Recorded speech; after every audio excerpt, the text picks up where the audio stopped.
Gold trusted gold buyers మీరు తాకట్టు పెట్టిన బంగారాన్ని విడిపించి ఈ రోజు ఉన్న మార్కెట్ ధరకు కొనబడును.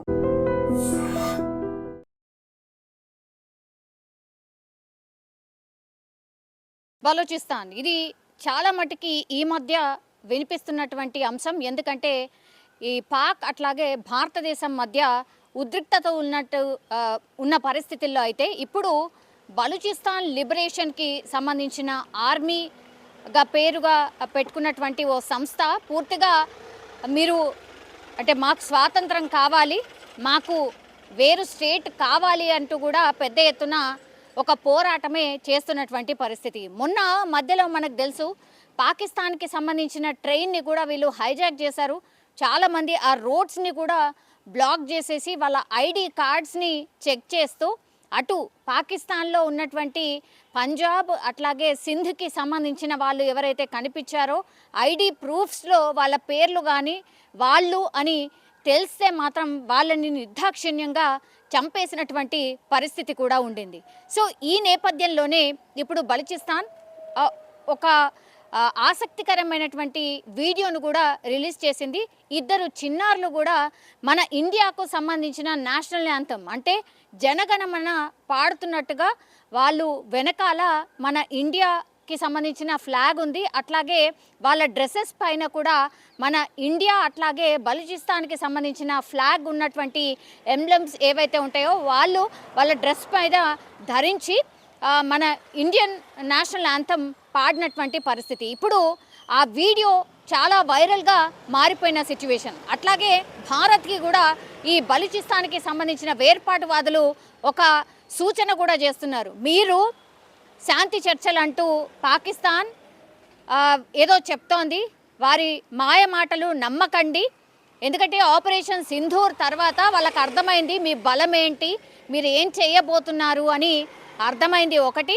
అట్లాగే అణుస్థావరాలకి దగ్గరలో మీ దాడి జరిగింది కాబట్టి భయపడిపోయింది, అమెరికాని వేడుకుంది, వాళ్ళ కాళ్ళు పట్టుకుంది, అట్లాగే డ్రామా స్టార్ట్ చేసింది. మేమేదో శాంతి చర్చలకు మేము కోరుకుంటున్నాం, మేము శాంతంగా ఉంటాం, యాక్చువల్లీ భారతదేశమే మమ్మల్ని కాల్పుల విరమణకు అడిగింది, ఇట్లాంటి పిచ్చి పిచ్చి అన్నీ కూడా వాళ్ళు చెప్తూ ఉన్నారు. మీరు దయచేసి ఆ ట్రాప్లో పడకండి, అది ఏమాత్రం కూడా మీకు చెప్తున్నటువంటివి కూడా పూర్తిగా అబద్ధాలు మాత్రమే. ఇది కూడా ఒక యుద్ధ తంత్రంలో భాగంగానే వాళ్ళ కుటిల బుద్ధిని బయట పెట్టుకుంటుంది. కాబట్టి ఇండియా చాలా తెలివైన దేశం. అట్లాగే వాళ్ళు చెప్తున్నటువంటి మాటలు ఏవైతే ఉన్నాయో వాటిని మాత్రం నమ్మద్దు. ఎందుకంటే మీరు పోరాటం చేస్తుంది ఉగ్రవాదుల మీద, కానీ వాళ్ళు జవాబు చెప్తుంది ఏంటి అని అంటే మా ప్రజల్ని లేకపోతే మమ్మల్ని టార్గెట్ చేశారు, శత్రు దేశంగా చూస్తున్నారు, ఇట్లాంటివన్నీ కూడా ప్రొజెక్ట్ చేసే ప్రయత్నం చేస్తోంది. సో దయచేసి ఈ పాకిస్తాన్కి సంబంధించిన ఈ శాంతి చర్చలు అనుకోండి, లేకపోతే వాళ్ళు చేసినటువంటి నటన అనుకోండి, అవి మాత్రం నమ్మకండి అనే రిక్వెస్ట్ని కూడా భారతదేశానికి బలూచిస్తాన్ వేర్పాటువాదులు చేస్తున్నటువంటి పరిస్థితి అయితే కనిపిస్తోంది. కొంతమేర భారతదేశం కూడా ఇది గ్రహించినట్టు ఉంది. ఎందుకంటే ఆ శాంతి చర్చలు అని అంటూ ఎప్పుడైతే పాకిస్తాన్కి సంబంధించిన అధికారి మన అధికారికి కాల్ చేశాడు అనేది మనకున్నటువంటి క్లారిటీ. కానీ వీళ్ళిద్దరు అనౌన్స్ చేసే కంటే, మనము పాకిస్తాన్ వాళ్ళు అనౌన్స్ చేసే కంటే ముందు అమెరికా ఎంట్రీ ఇచ్చి శాంతి చర్చలు జరిగిపోయాయి, ఇప్పుడు సీజ్ ఫైర్ అయిపోయింది, ఇంకా ఇప్పటి నుంచి ఎలాంటి ఫైరింగ్ ఉండదు అని చెప్పిన 2-3 గంటల తర్వాత మళ్ళీ పాకిస్తాన్ ఈ సీజ్ ఫైర్ని ఉల్లంఘించడం, ఆ తర్వాత ఫైరింగ్ స్టార్ట్ చేయడం, డ్రోను, ఇవన్నీ కూడా ఈ వంకర బుద్ధిని అయితే చాటుకున్నటువంటి పరిస్థితి. ఇప్పుడు బలూచిస్తాన్ వచ్చి చెప్పాల్సిన అవసరం లేదు. నిజం చెప్పాలంటే కూడా సరే వాళ్ళ పోరాటం వాళ్ళది, కానీ ఇంకోసారి చెప్పే ప్రయత్నం చేస్తోంది. ఎందుకంటే ఆ భూభాగంలో పాకిస్తాన్కి సంబంధించిన భూభాగంలో 44% ఇప్పుడు బలూచిస్తాన్ ఉంది. కాబట్టి ఇన్నర్లీ కూడా ఇప్పుడు పాకిస్తాన్ 2 ముక్కలు అవుతుందా 3 ముక్కలు అవుతుందా తెలియనటువంటి సిచ్యువేషన్లో ఉంది. సో అన్ని తీర్లా నష్టపోయింది. కాబట్టే ఇప్పుడు ఎన్ని అబద్ధాలైనా చెప్తుంది, ఎంత రాద్ధాంతమైనా చేస్తుంది.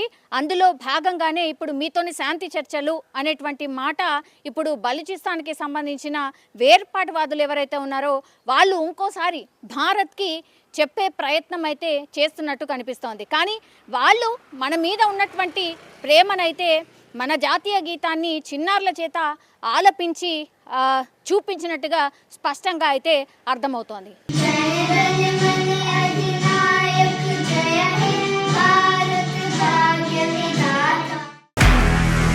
నిజంగా ప్రస్తుతం ఉన్నటువంటి సమాజం దేనికి ప్రయారిటీ ఇస్తుంది? ఆర్థిక సంబంధాల చుట్టూ మాత్రమే తిరుగుతోంది.